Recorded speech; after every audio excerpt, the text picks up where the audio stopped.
David Biette is director of the Wilson Center's Polar Initiative and also serves as a senior advisor to the Canada Institute. David, thanks for joining us, and we're here to talk about your newest endeavor, the Polar Initiative. Tell us about it. Polar Initiative. Does it involve Santa Claus? I know. Doesn't involve Santa Claus, not yet. The Polar Initiative is a new program, if you will, at the Wilson Center to look at what different programs are doing on Arctic and Antarctic issues. I kind of tie a bow around them, but also under that umbrella, I'm trying to get my own stuff in on Arctic and Antarctic issues as well. So it's Pan Center, but also some of the things I want to do. Tell us about that, the things you want to do. What are those other items?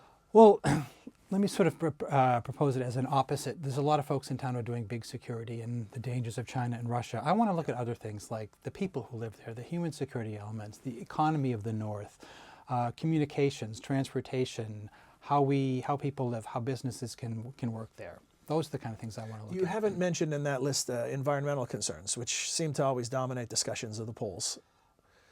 It does, and not to say that I want to ignore environmental issues because they're very much a part of the Arctic and Antarctic, but other folks do them, and we'll do a little bit of it from time to time, but more as it affects the economy, as it affects the people, as it affects transportation, and not just sort of the chicken little, the sky is falling, what are we going to do? Yeah, so where these things meet actual life, daily life. What is there more action at either the north or the south end of the planet? More action right now in the North Pole because we're seeing a lot more ice melting there. And there's people in the North. There's people at the North Pole. There are not native residents at the South Pole. There's a continent at the South Pole, land at the South Pole. There is not a continent. There's only water or frozen water at the North Pole. Yeah. And speaking of people at the North Pole, are Americans surprised to discover that they are inhabitants of a polar nation? I think generally, yes. Americans are very surprised, and you remind them that Alaska's our Arctic territory, and they said, oh yeah, okay, Alaska. Mm-hmm. Oh, Alaska. But yeah, and too many maps of the United States show Alaska off the coast of San Diego as opposed to where it is up in the Northwest. Yeah, maps really distort our view of the world, don't they, the way they're traditionally presented.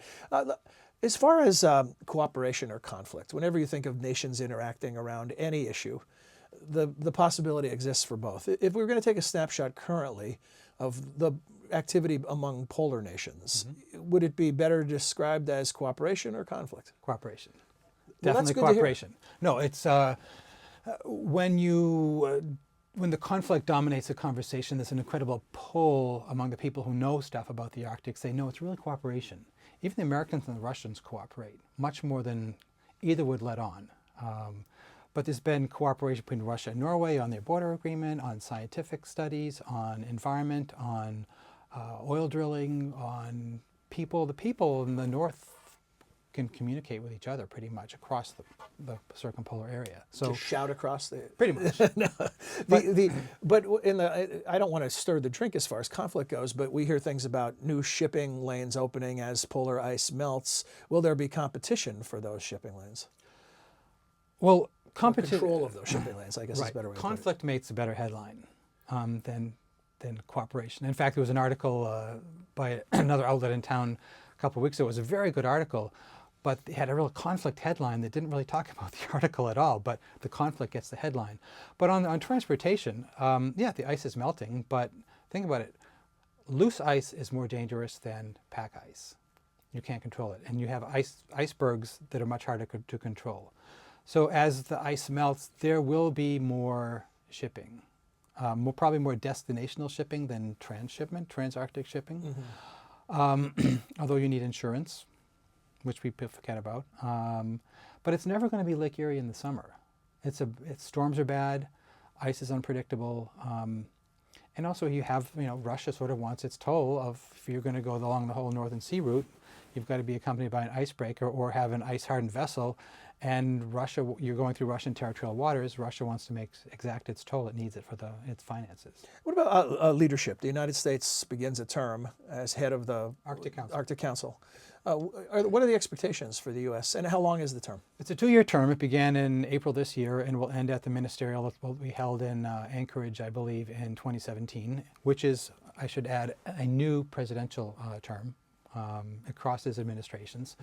Mm-hmm. The United States is looking, if I can remember all three, oceans, people in the north, and gosh, I should remember the other one, but I forget it. No. But It's pretty much a continuation of what Canada did. It's issues that we can work on.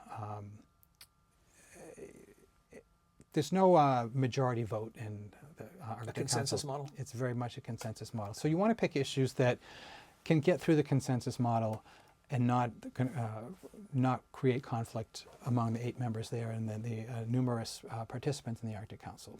Well, I know you'd like this to be a yes answer, but I'm just, will people be talking about the Arctic and the Antarctic increasingly? Are these issues that are on the rise?